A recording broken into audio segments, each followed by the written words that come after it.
ಸ್ನೇಹಮಯಿ ಕೃಷ್ಣ ಅವ್ರ ಮೇಲೆ ಎಲಿಗೇಷನ್ ಇದ್ದರೆ ಅದ್ರ ಬಗ್ಗೆ ಈ ಮೊದಲೇ ಹೇಳಬೇಕಾಗಿತ್ತು. ಆವಾಗ ಸಿದ್ದರಾಮಯ್ಯನವ್ರ ವಿರುದ್ಧವಾಗಿ ಅವರು ಲೋಕಾಯುಕ್ತಕ್ಕೆ ಕಂಪ್ಲೇಂಟ್ ಕೊಟ್ಟಾಗೂ ಸಹಿತ ಲೋಕಾಯುಕ್ತರು ಸಿದ್ದರಾಮಯ್ಯನವ್ರಿಗೆ ಏನು ಮಾಡಲಿಲ್ಲ, ಇವ್ರಿಗೆ ತೊಂದರೆ ಕೊಡೋಕ್ಕೆ ಶುರು ಮಾಡಿದರು.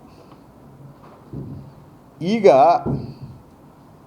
ನಿನ್ನೆ ಅವರು ಚೀಫ್ ಸೆಕ್ರೆಟರಿ ಅವರ ವಿರುದ್ಧ ಮಾತನಾಡಿದ್ದಾರೆ ಅನ್ನೋದು ನಿನ್ನೆ ಹೊಸದಾಗಿ ಬಂದಿರುವಂಥ ಎಲಿಗೇಷನ್. ಅದು ತಪ್ಪಿದ್ರೆ chief secretary has got all right. ಅದು ತಪ್ಪು, ನಾನು ಸರಿ ಇದೆ ಅಂತ ನಾನೇನು ಹೇಳ್ತಾ ಇಲ್ಲ. I am not telling what he has alleged against chief secretary ಸರಿ ಇದೆ ಅಂತನ್ನುವಂಥದ್ದು ನಂದು ಕ್ಲೇಮಲ್ಲ. ಇದೆ ನಾನು ಭಾಳ ಸ್ಪಷ್ಟವಾಗಿ ಹೇಳಲಿಕ್ಕೆ ಬಯಸ್ತೀನಿ.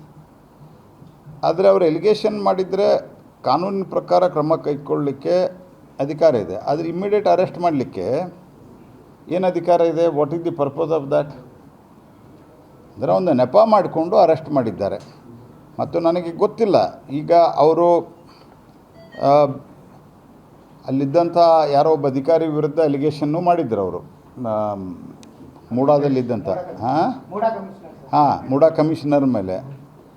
ಅದರ ಮೇಲೆ ಮಾಧ್ಯಮದಲ್ಲಿ ಬಂದಿರುವಂತೆ, ಆನ್ಲೈನ್ ಮಾಧ್ಯಮದಲ್ಲಿ ಬಂದಿರುವಂತೆ ಸೈಬರ್ ಕ್ರೈಮ್ದಲ್ಲಿ ಅರೆಸ್ಟ್ ಮಾಡಿ. Cyber crime ಹೆಂಗಾಗುತ್ತದು?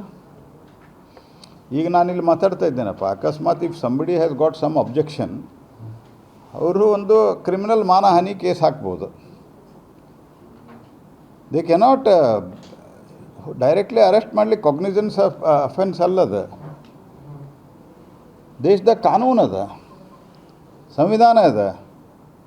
ಹಾಗಾಗಿ ಇದು ಮುಖ್ಯಮಂತ್ರಿಗಳ ವಿರುದ್ಧವಾಗಿ ಮಾಡಿದ ಆರೋಪಕ್ಕೆ ಸೇಡು ತೀರಿಸಿಕೊಳ್ಳಿಕ್ಕೆ ಅವರು ತಯಾರಿ ನಡೆಸಿದರು. ಇದೊಂದು ಅವಕಾಶ ಸಿಕ್ಕಿದೆ. ಆ ಅವಕಾಶವನ್ನು ದುರುಪಯೋಗ ಮಾಡಿಕೊಂಡಿದ್ದಾರೆ. ಅವರು ಯಾರದೇ ಬಗ್ಗೆ ಆರೋಪ ಮಾಡಿದ್ರ, ಚೀಫ್ ಸೆಕ್ರೆಟರಿ ವಿರುದ್ಧ ಅವರು ಆರೋಪ ಮಾಡಿದ್ದು ಅದು ಸತ್ಯಾಸತ್ಯತೆ ಇಲ್ಲದೆ ಅವ್ರು ಮಾಡಿದ್ರು, ಅವ್ರ ಮೇಲೆ ಕ್ರಮ ಆಗಲಿ. ನಾವೇನು ಬೇಡ ಅಂತ ಹೇಳೋದಿಲ್ಲ. ಯಾಕಂದರೆ ನಮಗೇನು ಅವ್ರ ಆರೋಪದ ಬಗ್ಗೆ I want to make it very very candidly clear. ಅವರು ಮುಖ್ಯ ಕಾರ್ಯದರ್ಶಿಗಳ ಬಗ್ಗೆ ಮಾಡಿದಂಥ ಆರೋಪ ಇದು. ಅವರು ಯಾವ ಆಧಾರದ ಮೇಲೆ ಮಾಡಿದ್ದಾರೆ, ಏನು ಮಾಡಿದ್ದಾರೆ, ಇದ್ರದ್ದು ಯಾವುದೇ ನಿರ್ದಿಷ್ಟವಾದಂಥ ಎಲ್ಲ ಮಾಹಿತಿಗಳು ಅವ್ರೇನು ಕೊಟ್ಟಿಲ್ಲ. ಜನರಲ್ ಒಂದು ಆರೋಪ ಮಾಡಿದ್ದಾರೆ. If that is wrong, chief secretary has got all right. But so far ಅವರ ಕಂಪ್ಲೇಂಟ್ ಕೊಟ್ಟಿದ್ರ ಬಗ್ಗೆ ಯಾವುದೇ ರೀತಿಯಾದಂಥ ಮಾಹಿತಿ ಇಲ್ಲಿವರೆಗೆ ಬಂದಿಲ್ಲ. How can you immediately arrest him?